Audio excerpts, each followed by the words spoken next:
नमस्कार बंधुरा आमार यूट्यूब चैनल आवर स्टाडी जोने आरो एकबार सबाइके स्वागत। तो এই ক্লাসের মধ্যে দিয়ে আলোচনা করব প্রবন্ধ রচনা, যেটা খুবই গুরুত্বপূর্ণ একটা ক্লাস হতে চলেছে তোমাদের কাছে।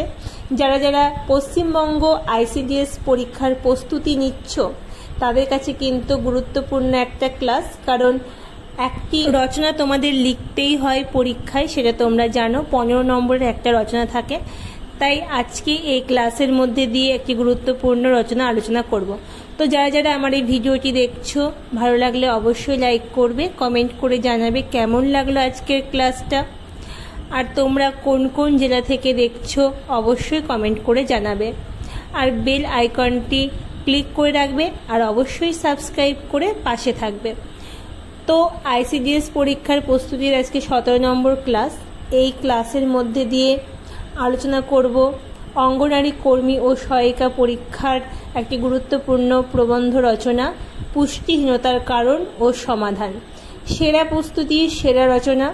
যারা যারা পরীক্ষা দিচ্ছ এবং দেবে বলে মনে করছো আগামী দিনে, তাদের কাছে কিন্তু খুবই গুরুত্বপূর্ণ একটি রচনা। তো দেখো, চলে এসেছে তোমাদের কাছে পুষ্টিহীনতার কারণ ও সমাধান। খুবই গুরুত্বপূর্ণ একটা রচনা, পরীক্ষায় কিন্তু আসার মতো একটা রচনা, পুষ্টিহীনতার কারণ ও সমাধান। তো চলো বন্ধুরা, শুরু করা যাক আজকের এই রচনা সম্পর্কে। পুষ্টিহীনতার কারণ কি এবং এর সমাধান কিভাবে করা যেতে পারে তা নিজের ভাষায় লেখো। যে প্রক্রিয়ায় জীবদেহে খাদ্য পরিপাক ও পরিশোধিত হয়ে দেহের কোষে কোষে ছড়িয়ে পড়ে, দেহের প্রবৃদ্ধি সাধন, রক্ষণাবেক্ষণ ও শক্তি উৎপাদনে সাহায্য করে, তাকেই পরিপুষ্টি বা পুষ্টি বলে। মানবদেহের প্রয়োজনীয় মোতাবেক খাদ্যের উপাদান সমূহ না পেলে পুষ্টিহীনতার সৃষ্টি হয় বা পুষ্টির অভাব দেখা যায়। এবার দেখো পুষ্টিহীনতার কারণ। আমাদের দেশের অধিকাংশ জনগণই দরিদ্র। পুষ্টিহীনতা দেখো কারণে রয়েছে যে আমাদের দেশের অধিকাংশ জনগণই দরিদ্র। অর্থের অভাবে ইচ্ছে এবং চাহিদা থাকা সত্ত্বেও প্রয়োজনীয় খাদ্য সংগ্রহ ও গ্রহণ করতে পারে না। খাদ্যের অভাবে এবং অজ্ঞতার কারণে যখন যা হাতের কাছে পায় তা দিয়েই ক্ষুধা মিটিয়ে থাকে, যা পুষ্টিহীনতার অন্যতম কারণ। অধিক জনসংখ্যা পুষ্টিহীনতার আরও একটি কারণ। পরিবারের আকার বড় থাকার ফলে পরিবারের সদস্যদের জন্য সুশিক্ষা, সুচিকিৎসা ও দেহের প্রয়োজন অনুযায়ী সুষম খাদ্যের যোগান দেওয়া সম্ভব হয় না, ফলে তারা পুষ্টিহীনতার হয়। মহিলারা রান্নার পূর্বে কাটা, বাছা এবং ধোয়ার সময় অনেকটা ভিটামিন নষ্ট করে ফেলে। আবার রান্নার সময় অধিক উচ্চতাপে রান্না, ঢেকে না রেখে খোলা রাখা ইত্যাদি কারণেও খাবারের ভিটামিন নষ্ট হয়। আবার অধিক পরিমাণ তেল এবং মশলা ব্যবহার করার ফলেও খাবারের পুষ্টিমান নষ্ট হয়ে যায়। তো তোমরা দেখতে পেলে যে পুষ্টিহীনতার কারণগুলো কি কি রয়েছে। তোমরা যারা যারা ভিডিওটি দেখছো একটু পজ করে নিয়ে স্ক্রিনশট নিয়ে নিতে পারো, দিয়ে তোমরা লিখে নিতে পারো। এটা কিন্তু খুবই গুরুত্বপূর্ণ একটা রচনা, তোমাদের কিন্তু পরীক্ষায় আসার মতো আসতেই পারে এই রচনাটি। তো তোমরা যারা যারা ভিডিওটি দেখছো, তোমরা শুনে শুনে না লিখতে পারলে একটু পজ করে দিয়ে তোমরা কিন্তু স্ক্রিনশট নিয়ে নিতে পারো, দিয়ে তোমরা পরে লিখে নিতে পারো। আর তোমরা যারা যারা ভিডিওটি দেখছো, ভালো লাগলে লাইক করবে, কমেন্ট করবে এবং সাবস্ক্রাইব করে পাশে থাকবে।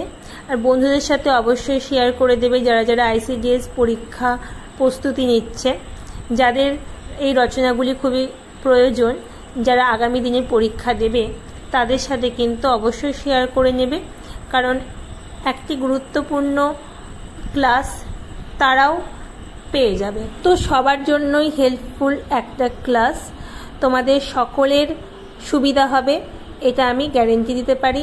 100% কিন্তু একটা সুবিধাজনক ক্লাস হতে চলেছে তোমাদের জন্য। দেখো পরে যেই পয়েন্টগুলো রয়েছে সেগুলো এবার আমরা দেখে নেব। যে পয়েন্ট দেখো, পরে যে পয়েন্টগুলো রয়েছে যে পুষ্টিহীনতার কারণ সম্পর্কে, পরের পয়েন্টগুলোও কিন্তু খুবই গুরুত্বপূর্ণ। এখানে কিন্তু দেখো পুষ্টিহীনতার কারণ সম্পর্কে অনেক কটা পয়েন্ট আলোচনা করা হয়েছে। দেখো দুটো পয়েন্ট লেখা আছে যে শিশুদের পুষ্টিহীনতার পেছনে খাবার সম্বন্ধে মায়েদের অজ্ঞতা এবং উদাসীনতা অন্যতম কারণ। শিশুকে কখন কি খাবার দিতে হবে, কিভাবে খাওয়াতে হবে, কখন পরিপূরক খাবার দিতে হবে ইত্যাদি বিষয়ে মা যদি সচেতন না হয় তবে শিশু অপুষ্টির শিকার হয়। পুষ্টিহীনতার সমস্যাকে কোনো অবস্থাতেই অবহেলা করা উচিত নয়। এই সমস্যার সমাধানের জন্য WHO, তারপর ইউনিসেফ প্রভৃতি সংস্থা চেষ্টা চালাচ্ছে। আমাদের নিজেদেরও এই সমস্যা সমাধানের জন্য এগিয়ে আসতে হবে। তারপর দেখো পুষ্টি সমস্যা সমাধানের উপায়সমূহ। কারণ তো রয়েছে এবং তার সমাধানও রয়েছে। এই সমাধান উপায়সমূহগুলি হচ্ছে জীবনযাত্রার মান উন্নয়ন করা, স্বাস্থ্য রক্ষার উপায় সম্পর্কে সচেতন করা, পরিবার পরিকল্পনা গ্রহণ করা, মা ও শিশুর স্বাস্থ্যে যত্ন নেওয়া, সুষম খাদ্যের ব্যবস্থা করা, মাতৃদুগ্ধ পান করা, রন্ধন প্রণালীর পরিবর্তন করা, তারপরে ভেজাল খাবার পরিহার করা, পরিষ্কার পরিচ্ছন্নতা অবলম্বন করা। তো এইগুলি হচ্ছে পুষ্টিহীনতার কারণ এবং তার প্রতিকারের উপায়। তো আজকের ক্লাসটা এই পর্যন্তই। যারা যারা শেষ পর্যন্ত ভিডিওটি দেখলে তাদের অসংখ্য ধন্যবাদ। এভাবেই পাশে থেকো আর ক্লাসগুলি প্রতিনিয়ত করতে থাকো। যারা যারা বাকি 16টি ক্লাস এখনও করনি, আমার ইউটিউব চ্যানেলে গিয়ে ICDS অঙ্গনারী যে প্লে লিস্টটা রয়েছে সেখানে যাও এবং ক্লিক করো এবং 1 থেকে 15টি ক্লাস কিন্তু সেখানে দেওয়া আছে। বিভিন্ন গুরুত্বপূর্ণ প্রশ্ন উত্তর নিয়ে কিন্তু আলোচনা করা রয়েছে।